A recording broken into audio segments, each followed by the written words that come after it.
Hallo julle, is alweer ek man. Luister hier vanaand, is 'n goue ander ding hier wat my aandag trek.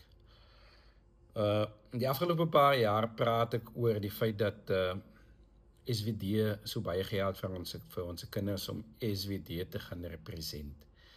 Maar nou sien ek dit gebeur nie net in SVD nie, dit gebeur in ander provinsies ook.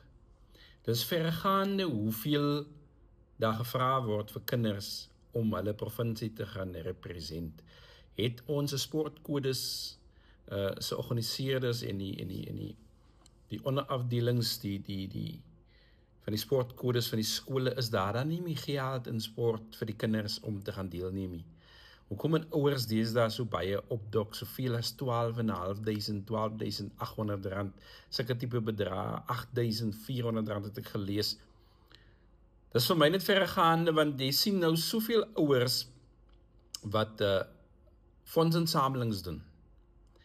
En dan dink mense dat die ouers is onnodig of iets, maar as jy gaan kyk aan die astronomiese bedrae wat ingesamel moet word, dit is regtig, dit weerhou kinders in rural areas om 'n geleentheid te kry om 'n sukses te maak van hulle sport, of in te groei in hulle sport, want die bedrae wat moet betaal word, maak dit onbekostigbaar vir sekere kinders. En dan sê die ouers net eenvoudig, maar hulle kan nie, die kinders maar bly, want as hulle vir mense vra, is mense onbeskof. Kyk net wat ek nou gaan wysie. Kyk net wat ek nou gaan wysie. Julle het nou gesien daar, daai bedrae wat betaal moet word. Dit is absoluut vergaande. So moenie ouers kruisig wat besig is met fondsinsamelings nie. Moenie families of vriende of wanneer ek vir jou vra, maak 'n bydrae, my kruisig nie.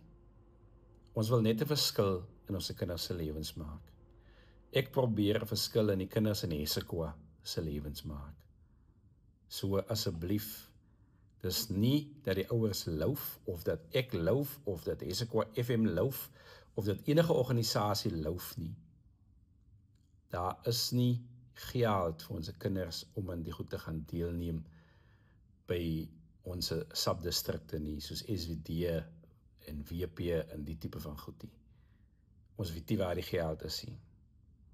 In die verlede het jy nooit betaal vir sulke goed. Die vra vir my. Ek het deelgeneem aan sport. Ek het so ver as, destyds was het USASA gewees. Ek het so ver as USASA gegaan in sokker.